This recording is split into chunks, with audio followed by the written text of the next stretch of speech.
큰 구도로 보면 유대인의 이제 바빌론 유수와 이제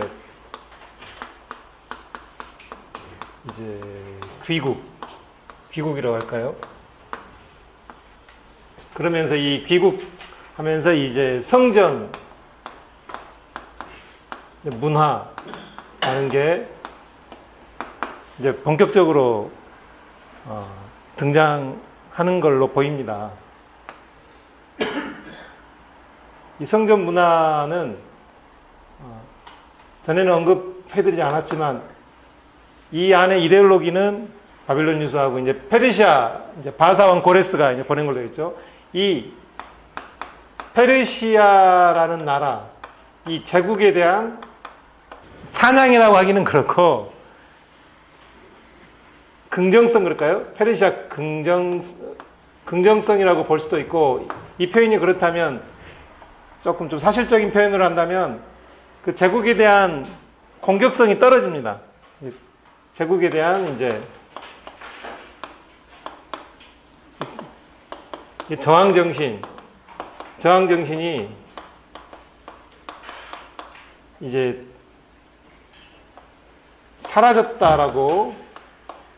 사라지거나 작아졌다, 잦아졌다 이렇게 표현할 수 있겠습니다.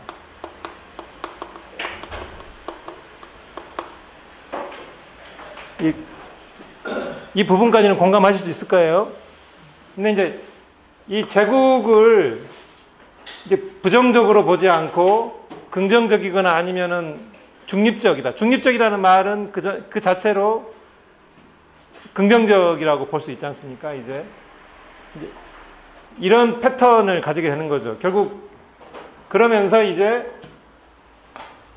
원래는 성전 문화라는 게 없었던 문화죠. 성전은 있었지만 이런 어떤 고급적인 그래서 이 페르시아라는 이 대제국이 모든 물질적인 것들 또 모든 어떤 군사적인 안전성까지 다 보장을 한 상태로 이 성전을 중심으로 모든 것이 이루어지는 하나의 거대한 시스템이 이루어집니다. 결국 이 시스템을 예수님이 나중에 이제 막 채찍질해서 한 거죠. 이 성전에서 장사하고 모든 것들, 제사 지내는 어떤 모든 시스템들. 그 자체가 불법이 아니라 결국 이런 문화, 그런 시스템 자체가 원래 하나님의 정신에 맞지 않았다. 그런 거죠. 그러면 결국 이런 문화가 등장했다는 것은 원래 있던 것, 이거는 결국 나중에 생긴 거죠. 그게 이제 민중 문화라고 그러나요? 민중 얘기들, 민중 문화, 하류 문화. 근데 이게 민중 문화가 되는 거고, 이 성전 문화가 지나면서 이제 아무래도 상류층 문화, 상류 문화가 상류 전승이나 상류 문화가 됐다고 볼 수 있겠습니다. 근데 항상 우리가 특히 역사를 공부할 때는 중요하다고 생각하는 게 모든 걸 선악으로 보려는 습관은 좋지 않은 것 같아요. 그러니까 이 성전 문화가 그 자체로는 조금 부정적인 요소가 있다고 하지만 이걸 대립적으로 보면 상당히 부정적이긴 하죠. 근데 이 성전 문화에 계승을 한 나중에 상류전승 문화 이들 나름대로도 로마와 대항해서 상당히 전투적인 요소를 보입니다. 이 사람들이 이제 상류전승이 바리새인들, 사두개인들이잖아요. 바리새인들, 사두개인들. 이들도 때로는 처절하게 저항을 하는 거죠. 헤롯 왕이 죽기 전에 마지막에 그 성전 위에 달린 독수리를 떼려고 했던 그 세력들이 결국 이 세력들 아니겠습니까? 자기들 수백 명의 목숨을 내놓고 결국 그런 어떤 결단을 했던 거죠. 그러나 그들의 뿌리는 여기에 있다는 거죠. 이제 그런 걸 의식하는 게 중요하다고 생각합니다. 그리고 이 바빌론에서 유수하고 페르시아 왕 고레스가 이제 이스라엘 백성들을 유대인들을 예루살렘으로 돌려보낸 이후에 벌어지는 이런 문화, 이 두 가지 대립된 문화, 이제 이런 구도가 계속적으로 반복이 되는 것으로 보입니다. 그게 이제 이 민중 문화의 후손이 결국 누가 됩니까, 이제? 그렇죠. 예수 이제 그 지역적으로 아무래도 갈릴리 지역에 이제 갈릴리 문화인 이제 예수에게 직접적으로 전달이 됩니다. 예수가 갈릴리란 지역의 100m 위에서 따로 살지 않았는 한 이 전통 가운데 그대로 있었던 거죠. 저항하지도 않았고, 당연히 이 문화, 이 말이 좋아하는 문화지, 여기는 이 문화라는 거는 뭐 전통, 환경 다 포함되어 있는 거죠. 이들의 어떤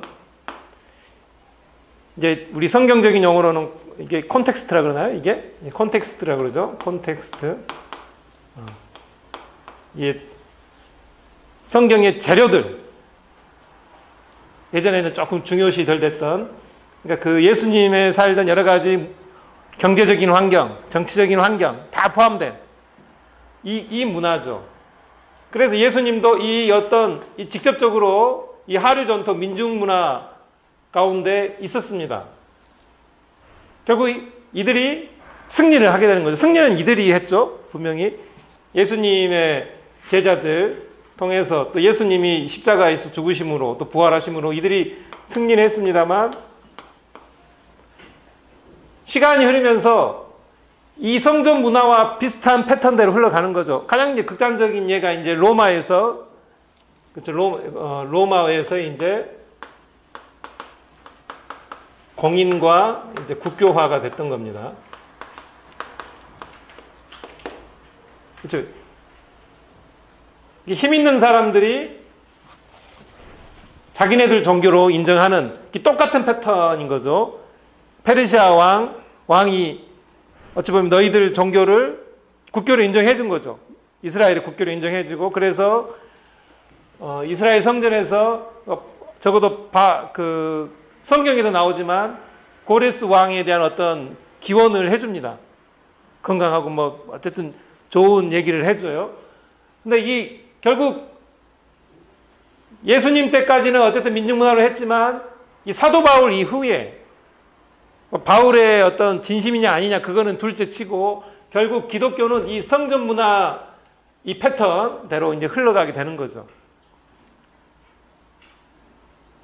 그래서 이제 뭐 이게 장점이 있을 수도 있고 단점도 있을 수 있습니다. 근데 장점은 장점 나름대로 이제 뭐 우리가 사도 바울과 연관했던 여러 가지 것들 뭐 살아남았고, 이대로 갔으면 살아남기가 힘들잖아요. 살아남기 힘들지만 어쨌든 바울의 정리에서 바울은 결코 이걸로 가려고 했던 건 아니었겠죠. 보니까 호슬리 같은 경우는 제일 마지막에 약간 뜬금없이 그런 얘기 하긴 하는데, 바울을 통해서 뭐랄까 이게 기독교가 제국화됐다는 식으로 정리를 하는 거 봤습니다만, 근데 이제 호슬리도 일관적인 얘기는 어떤 그런 로마의 어떤 분위기 가운데 교회 공동체를 지키려고 했던 바울의 사투를 그리거든요. 그래서 이제 약간은 그거는 서로 좀 틀립니다. 이제 보통 우리가 이제 그 예전에 원래 성전 문화, 이게 그 페르시아로부터 귀국해서 생겨났던 그 성전 문화를 얘기할 때는 그 페르시아 왕이나 어떤 기득권자들에 대한 1차적인 배려가 깔려 있어요. 주류는 유대 사람들만 얘기한다면 예루살렘 사람들이고 순혈 민족인 거죠. 이방인들과 피가 섞이지 않는 그런 관점인데, 근데 바울은 그게 아니죠. 바울은 우리 적어도 성찬식만 놓고 봐도 분명하게 드러나잖아요. 이제 여기서 드러난 평등의식. 그래서 여기서만큼은 뭐 제국주의적 요소나 이런 것들을 배제하려고 합니다. 그래서 성찬식에서도 나중에 이것과 바로 관련된 게 이제 우상숭배 얘기가 나오는 거죠. 우상숭배에 대해서는 절대로 이제 용서하지 않는 거죠. 조금 융통성 있는 것처럼 얘기를 하지만 그게 우상숭배적인 개념으로 접근되면은 배격을 합니다. 그러니까 이제 겉모습에서는 바울 자체가 성전 문화와 어떤 유사된 것 같이 보이지만 어떤 그 내면적인 정신, 그 성경에 드러난 이런 성찬식을 중심으로 하는 어떤 예수 그리스도의 접근을 놓고 봤을 때는 어쨌든 이제 바울 자체도 정신적인 거는 또 이 예수님 쪽으로 있다고 우리는 볼 수 있습니다. 그러나 그거는 바울의 그 당시 얘기고, 이제 우리 좋게 봐서 바울의 그 당시 순수한 얘기고, 바울이 결국 기독교를 지켰고, 뭐 기독교의 아름다운 어떤 정신도 지켰고 했지만, 이 역사적 시간의 흐름이라는 거는 그 변수 앞에서는 모든 게 손 놓을 수밖에 없는 거죠. 하나님은 역사하시지만 결국 로마에서 공인과 기국 국교화가 되고 이 기독교가 이제 주류가 되는 거죠. 주류가 됩니다. 이 교황이라는 이 시스템에 의해서 주류가 되면서 이 전보다 더 우월한 전 5세기, 6세기 이때보다 더 힘있는 기구가 되는 거죠. 이때만 해도 이 페르시아라는 제국보다는 힘이 없는 세력인 거죠.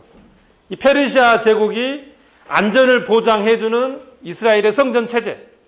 그러니까 니들 신을 섬기는데 덤으로 우리도 좀 기원하고 니들이 좀 안정적으로 있어야, 페르시아 입장에서는 니들이 체계적으로 안정이 되어 있어야 니들 풍족한 땅에서 나는 여러 가지 세금이나 여러 가지 것들이 페르시아 왕들 입장에서도, 제국 입장에서도 긍정적인 영향들이 생기는 거죠. 세금에 서로가 득이 되는 여러 가지 상황들이 생깁니다. 결국은 이제 서로가 필요에 의해서, 하지만 이제 페르시아의 어떤 왕권이 절대적으로 위에 있는 거죠. 근데 이미 이때 돼버리면 교황은 태양이고 나중에 황제는 달인, 이런 시대가 생깁니다.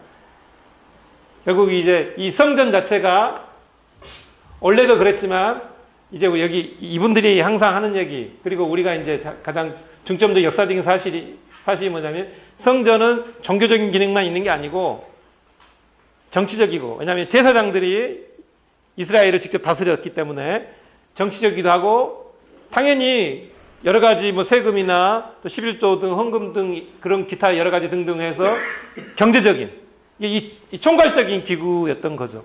그거는 페르시아 때도 마찬가지였고, 실제로 페르시아 때 귀국한 그 유대 백성들이 그 일을 거대한 성전을 통해서 잘 이루었던 거죠.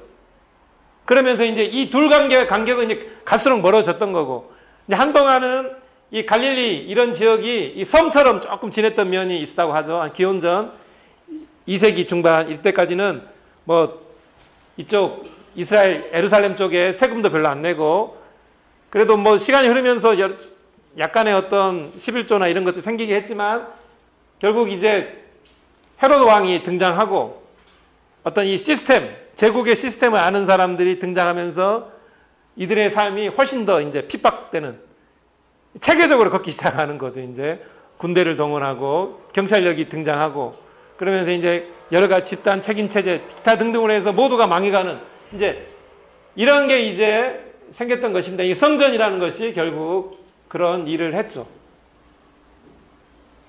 이제 이랬던 것 같아요. 이 구도가 이제 대략적으로는 일관성이 있는 구도 같습니다. 그래서 이제 사도 바울 이후로 이게 바울은 이제 이 기독교를 결국 이 성전화했느냐, 여기에 대해서 바울도 이제 무관하진 않지만 뭐 결국 사도 바울 이후에 어떤 체계화된 기독교가 체계화됐다는 것 자체가 뭐 제국의 이용으로부터 당연히 가능할 수밖에 없는 상황입니다. 이제 근데 이런 어떤 똑같은 이 이스라엘 민족이 바벨론 유수하고 귀국에서 겪었던 것과 똑같은 패턴이 여기서 이제 벌어졌다고 볼 수 있겠습니다.